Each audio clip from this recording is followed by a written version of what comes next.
you said you've known about, not necessarily the NCCP movement, that's more of a newer thing, but you've known about the Chinese Communist Party for a few years now. Do you remember the first time, does anything stick out in your mind in particular where something that struck you about the CCP, where you've become more interested in learning about what are they up to, what's their intentions, and what they're doing?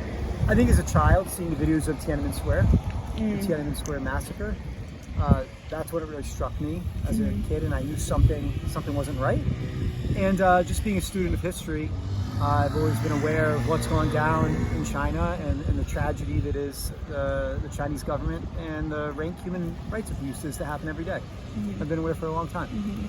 Yeah, so you've known about this for a while now, and I'm sure you're well educated in all the things that the CCP is doing. Besides the Tiananmen Square massacre, or just talking about things that they're doing now currently, is there anything that sticks out to you that really is really hard for you to handle or grapple with that they're doing? Like anything in particular? I think it's the ongoing suppression of the Uyghur Muslims in northwest China, and the oppression of Falun Gong and or Falun Dafa, and the suppression of Christians in their country. I think they want government to be God, as opposed to people believing in a higher power.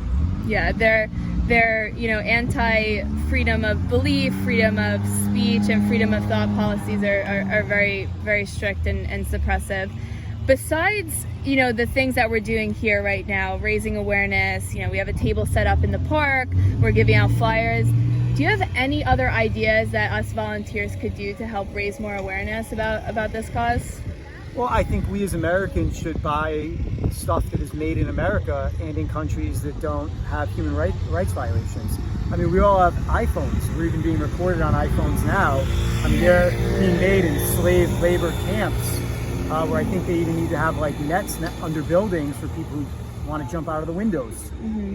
There is slave labor going on in China that makes most of our products that we use here. And I think we need to be conscientious consumers and say that we don't want to put our money towards that.